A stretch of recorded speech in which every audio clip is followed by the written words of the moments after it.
Pembukaan. Pada kesempatan kali ini, saya akan mempresentasikan sekaligus mendemonstrasikan proyek yang telah saya kembangkan, yaitu Byte Arena atau CTF Lab, sebuah platform pembelajaran cybersecurity berbasis ESP32 yang dirancang untuk membantu proses pembelajaran keamanan siber secara lebih interaktif, ringan, dan mudah diterapkan di lingkungan sekolah maupun perguruan tinggi. Proyek ini menggabungkan teknologi embedded system, web dashboard, jaringan komputer, dan cloud database, sehingga peserta dapat melakukan simulasi pembelajaran keamanan siber melalui perangkat yang sederhana, namun tetap memberikan pengalaman belajar yang menarik. Pada video ini, saya akan menjelaskan latar belakang proyek, cara kerja sistem, komponen yang digunakan, demonstrasi alat, serta keunggulan produk dan potensi pengembangan dari Byte Arena. Latar belakang masalah. Saat ini, kebutuhan akan tenaga ahli cybersecurity terus meningkat seiring berkembangnya teknologi informasi. Namun, dalam proses pembelajaran, banyak institusi pendidikan menghadapi kendala berupa keterbatasan infrastruktur laboratorium. Untuk membuat lingkungan pembelajaran cybersecurity, biasanya diperlukan server, virtual machine, spesifikasi komputer yang cukup tinggi, serta konfigurasi jaringan yang relatif kompleks. Hal tersebut tentu menjadi tantangan, terutama bagi sekolah atau laboratorium dengan anggaran yang terbatas. Selain itu, proses pembelajaran seringkali kurang interaktif karena peserta hanya menerima teori tanpa adanya media praktik yang menarik dan kompetitif. Berdasarkan permasalahan tersebut, saya mengembangkan Byte Arena atau CTF Lab sebagai platform pembelajaran cybersecurity berbasis ESP32 yang mampu menyediakan lingkungan latihan Capture the Flag atau CTF secara sederhana, portable, dan mudah digunakan. Dengan platform ini, peserta dapat belajar mengenai konsep ethical hacking, kriptografi, web security, dan network security hanya dengan mengakses dashboard melalui browser tanpa perlu melakukan instalasi aplikasi tambahan. Penjelasan komponen dan sistem hardware. Pada bagian hardware, sistem ini menggunakan beberapa komponen utama. Komponen pertama adalah ESP32 DevKit v1 yang berfungsi sebagai pusat kendali seluruh sistem. ESP32 bertugas menjalankan web server, menyimpan challenge, mengelola skor peserta, serta melakukan sinkronisasi data ke Firebase. Komponen kedua adalah LCD I2C 16x2 yang digunakan untuk menampilkan informasi status sistem seperti kondisi jaringan, jumlah peserta, dan skor tertinggi. Kemudian terdapat breadboard, kabel jumper, serta adaptor atau power bank sebagai sumber daya perangkat. Pada bagian software, sistem terdiri dari 3 bagian utama. Yang pertama adalah firmware ESP32 yang mengatur seluruh logika sistem. Yang kedua adalah dashboard peserta yang digunakan untuk mengakses challenge dan mengirimkan flag. Dan yang ketiga adalah dashboard instruktur yang digunakan untuk melakukan monitoring aktivitas peserta secara real-time. Selain itu, sistem juga menggunakan Firebase Real-Time Database untuk menyimpan dan menampilkan data monitoring kepada instruktur. Secara umum, cara kerja sistem dimulai ketika ESP32 dinyalakan. Perangkat akan membuat akses point lokal bernama Byte Arena. Peserta kemudian menghubungkan perangkat mereka ke jaringan tersebut dan membuka dashboard melalui browser. Setelah peserta berhasil masuk, mereka dapat mengerjakan challenge yang tersedia dan mengirimkan jawaban berupa flag. Sistem akan memvalidasi flag menggunakan algoritma hash SHA-256. Jika jawaban benar, skor peserta akan bertambah dan leaderboard akan diperbarui secara otomatis. Demonstrasi alat. Selanjutnya, saya akan melakukan demonstrasi penggunaan Byte Arena. Pertama, saya menyalakan perangkat ESP32. Setelah sistem berhasil melakukan proses booting, LCD akan menampilkan informasi status perangkat serta jaringan yang dapat diakses oleh peserta. Selanjutnya, saya menghubungkan laptop atau smartphone ke jaringan Byte Arena yang telah dibuat oleh ESP32. Setelah terhubung, saya membuka browser dan mengakses dashboard peserta. Pada halaman ini, terdapat form registrasi yang digunakan peserta untuk memasukkan nama sebelum memulai challenge. Saya akan memasukkan nama peserta terlebih dahulu. Setelah berhasil masuk, sistem menampilkan beberapa challenge yang tersedia. Challenge tersebut terdiri dari beberapa kategori, seperti pengetahuan dasar cybersecurity, kriptografi, web exploitation, dan network security. Sekarang, saya akan mencoba salah satu challenge. Saya membuka challenge dan mencari jawaban yang diminta. Kemudian, saya memasukkan flag yang ditemukan ke dalam form submit. Ketika tombol submit ditekan, sistem akan melakukan proses validasi. Jika flag benar, sistem akan menampilkan notifikasi keberhasilan dan skor peserta akan bertambah. Kita dapat melihat bahwa leaderboard juga berubah secara otomatis tanpa perlu melakukan refresh halaman. Hal ini terjadi karena sistem menggunakan teknologi real-time yang memungkinkan perubahan data langsung dikirim ke seluruh peserta. Selanjutnya, saya membuka dashboard instruktur. Pada dashboard ini, dapat dilihat berbagai informasi seperti jumlah peserta yang terhubung, skor tertinggi, aktivitas terbaru, statistik challenge, serta leaderboard keseluruhan. Ketika peserta berhasil menyelesaikan challenge, data tersebut akan muncul pada dashboard instruktur, sehingga proses monitoring dapat dilakukan dengan lebih mudah. Dengan demikian, instruktur dapat mengetahui perkembangan peserta selama sesi pembelajaran berlangsung. Nilai jual dan keunggulan produk. Byte Arena memiliki beberapa keunggulan dibandingkan metode pembelajaran konvensional. Pertama, biaya implementasinya sangat rendah karena hanya membutuhkan ESP32 dan beberapa komponen pendukung sederhana. Kedua, sistem bersifat portable, sehingga dapat digunakan di berbagai lokasi tanpa memerlukan server khusus.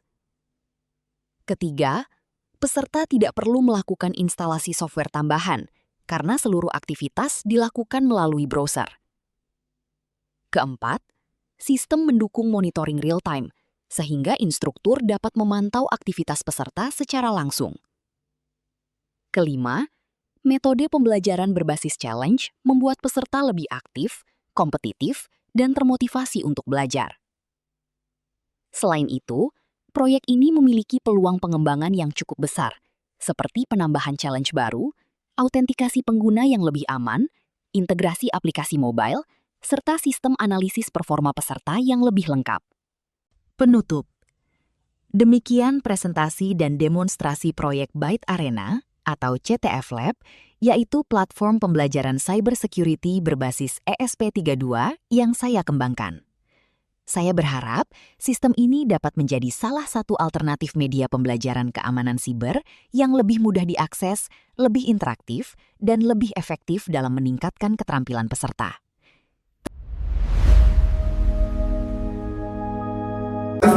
Makanya saya inisiatif untuk membuat ini. Jadinya kita login ke Byte Arena dulu, terus kita ketikkan IP.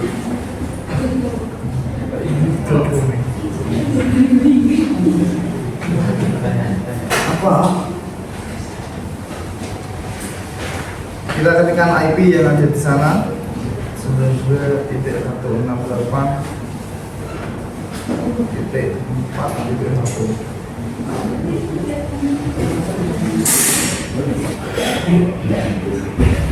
Nah, langsung masuk ke kuis soalnya. Terus kita ketikkan namanya. Nah, ini langsung muncul soal-soalnya. Apa itu vertical hacker? Terus surat rahasia Julius ini menggunakan cipher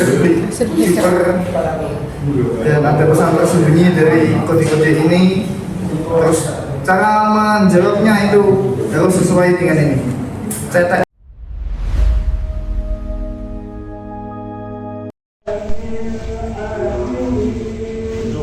Ini saya mempunyai alat, yaitu judulnya CTF, mini CTF, yaitu Capture the Flag berbasis ESP32 untuk edukasi ethical hacking. Dan CTF itu aslinya kuis untuk keamanan cyber. Nah, saya mewawancarai jenengan untuk edukasi supaya tenaga pendidikan bisa mengedukasi mengedukasi anak muridnya mengenal lebih dalam tentang siber, yaitu mengenai capture the flag, yaitu CTF itu tersebut. Nah, ini anak saya sebagai server ini, yaitu untuk mengolah atau memvalidasi dari CTF tersebut. Nah, dari alat ini untuk tenaga pendidikan ingin kuis soal tentang pendidikan atau apapun bisa menyesuaikan dengan apa yang ada di pendidikan tersebut. Batasannya itu berapa? Ketika ada pengguna atau masuk kan di skala kan di madrasah atau di sekolah itu kan banyak siswa. Batasan untuk anak masuk berapa? Apakah bebas juga kemudian? Nah, kali ini saya setting untuk 10 anak dulu karena ISP ini mempunyai RAM yang sangat terbatas, tapi 20 juga bisa. Terkait nanti kalau seandainya ketika sudah berjalan tadi kan keterangannya kalau tidak masuk 3 kali 5 kali dan 5 kali akan betul satu, tapi itu tidak sampai hilang kan? Atau memang tidak bisa terhubungan, kalau seumumnya tidak bisa terhubungkan nanti jadi repot. Dan jika HP-nya mati atau tidak terdeteksi, maka di sini juga akan hilang. Terus gini terkait ini apakah harus menggunakan, sekarang kan daya HP itu berbeda-beda, ada yang menggunakan RAM berapa giga, ada yang 2, ada yang 4, ada yang 8. Nah, ketika kalau seandainya anak itu mempunyai HP yang kapasitasnya RAM kecil, apakah bisa memadai? Insya Allah bisa, karena ini hanya untuk menyambungkan wifi atau RSD dari ISP ini. Terus kira-kira jarak antara HP dan ini gimana? Apakah seperti halnya WiFi atau memang jauh, ada batasannya berapa meter atau gimana? Kalau untuk ISP ini mungkin batasannya sangat kecil, nggak sampai 10 meter, kemungkinan nggak sampai. Misal 5 itu sinyalnya sudah hilang, atau di dalam ruangan ini kemungkinan sinyalnya akan habis. Lebih dihuskan di indoor ya, di dalam ruangan ya. Apakah ada pertanyaan lagi?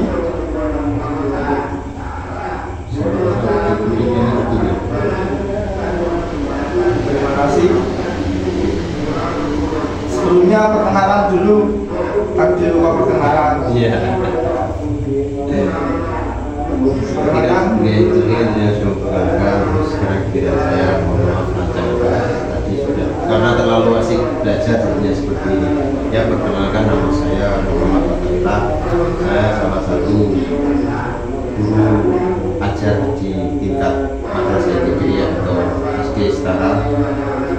Ya, alhamdulillah saya kedatangan dari salah satu mahasiswa yang memberikan sedikit edukasi atau peningkatan performa untuk bagaimana memudahkan, salah satu memudahkan guru untuk membackup atau memberikan edukasi menggunakan digital, salah satunya menggunakan apa ini? DSP ya, DSP 32 itu ya. Saya sendiri masih awam ya terkait dunia digital seperti ini. Akan tetapi saya juga agak kaget, ternyata sebegitu mudahnya untuk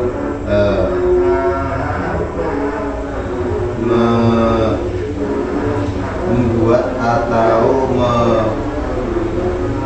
menjadikan satu pembahasan mapel atau pelajaran dengan menggunakan digital seperti ini. Kurang lebihnya seperti itu ya.